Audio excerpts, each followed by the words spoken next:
So God, his own way, has to separate, sanctify us to who he wants us around.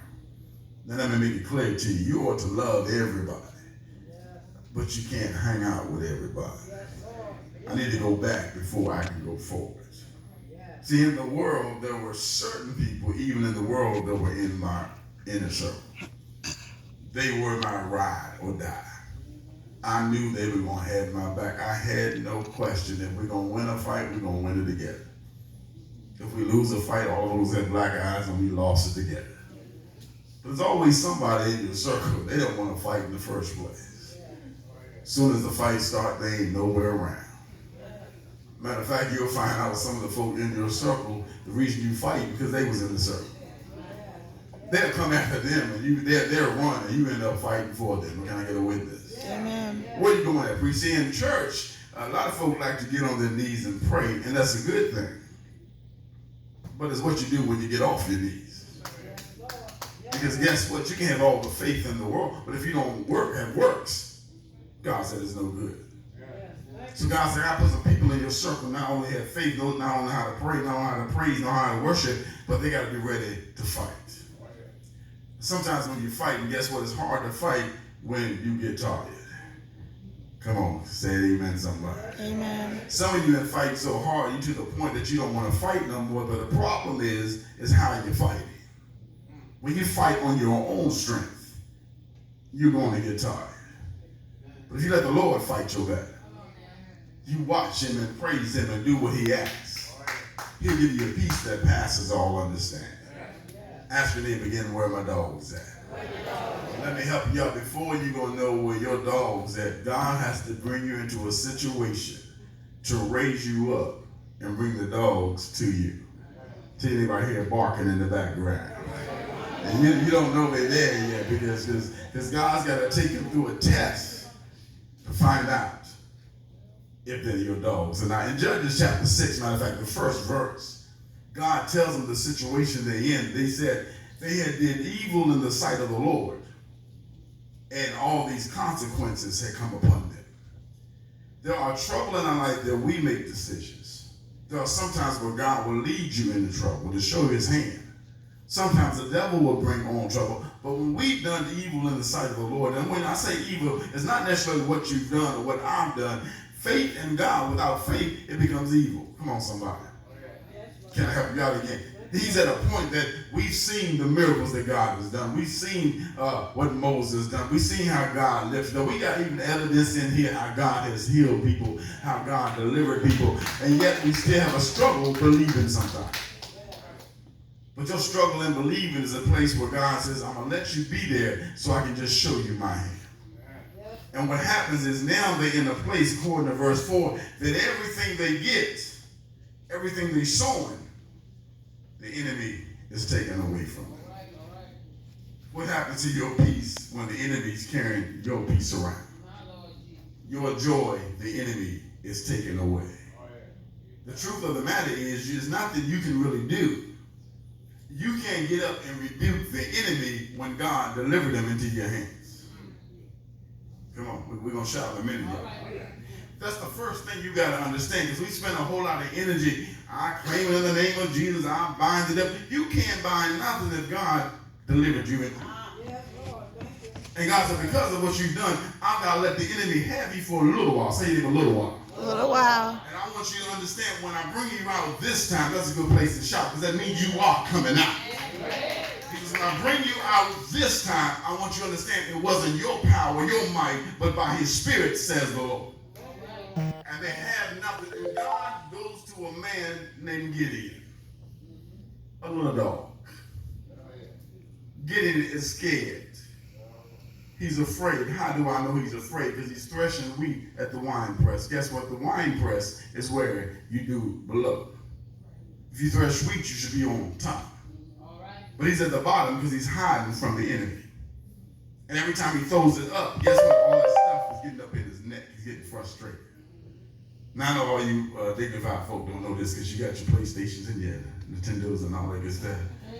When I was younger, we had fun. We played in the cornfields. Run through there all day long. But at night, you get all that itchy stuff and you're all frustrated. What happens when everything you throwing up to God, enemy's taking it, and then you're frustrated?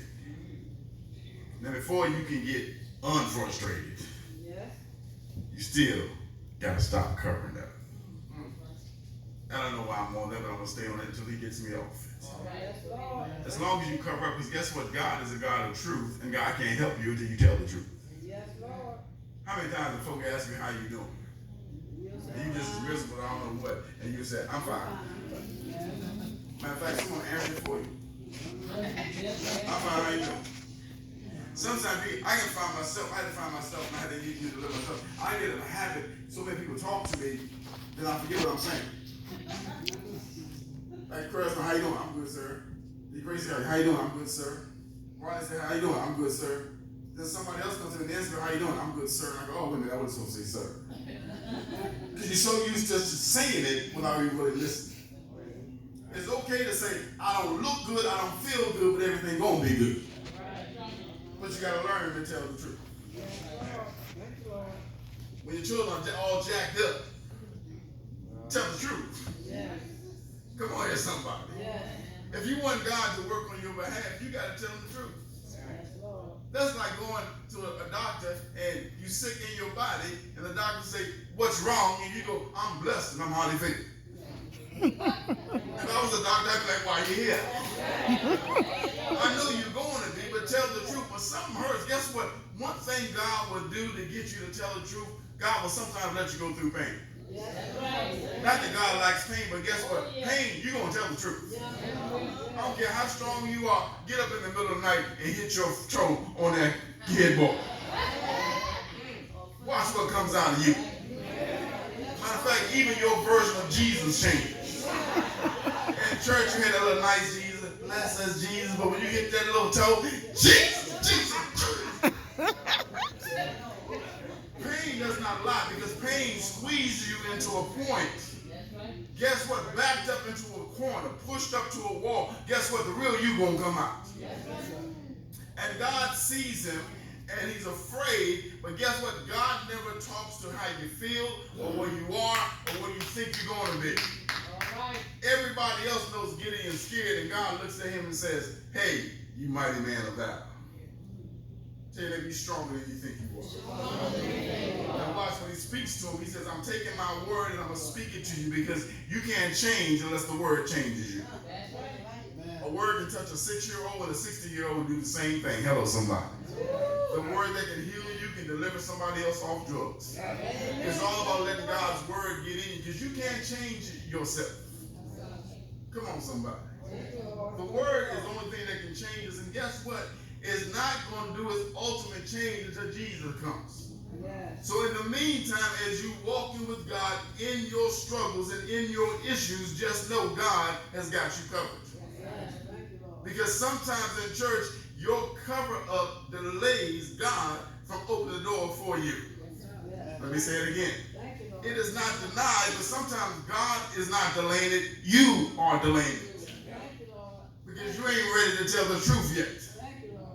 Now hear me again. When we learn to confess our faults, somebody say faults. Faults. Not sins. Your sins are only be confessed to God. The Pope don't need to know my sins. Oh, I just got in trouble right there. I don't need to tell the pontiff the sins, I only tell Jesus. But I can tell you my faults. And you can tell me your faults. But before you find out who your dogs are, don't tell folk who ain't your dog. Because when you tell them, ain't but a matter of time where everybody knows. And they ain't got to say nothing. You already know. When they walk past you, they look at you. That's the one. Thank you, Jesus. They want to, what you hear. I went to see a good friend of mine in the hospital, and so I called a couple people to pray for him, and two of them asked me a question, and it used to be irritating, but it irritated me then. And I said, brother, so-and-so is how we need to really be praying for him. That's how you find out your dogs, how they ask you things. So one of them said, look, we're going in prayer. Matter of fact, I'm going to fast, and we're going to seek. And he gave me a time. He said, I'm going in at 7 o'clock. Let's go in at 7 o'clock. Wherever you are, you go on your knees, I'm going on my knees, we're going to pray. That's a good dog. Then you have some folks who ain't dogs, they kittens. I'm sorry, I just used it. Because their response was, how does he look? Now, y'all can say, oh, all y'all want y'all to do the same thing. What he look like? Is he good? It don't matter what he look like. If you're going to trust in God, it don't matter what he look like. You ever been to a funeral, and some of us, most of us are probably guilty of it, and we say things that they sure look good. This is, oh yes, Lord. This is the one, though. This is the one. They look like themselves. They look like they're sleeping. But you know what? Whether they look good or whether they look bad, they're both dead. Come on, help me here, somebody. Thank God that he doesn't look on the outside of us. He looks on the inside. This is a good place for me to put a nugget in here. Because I'm about to get myself, Rodney, and Curtis off the hook. As humble as we are, we allow some folk to use our name, our face, put us on these flyers. We ain't get nobody permission. Praise the Lord. Thank God for mercy. They put it on this flyer and put this ugly shirt on us. And then they put out in the community that they're trying to raise funds for this furnace. Thank God the furnace is paid for. Come on, somebody.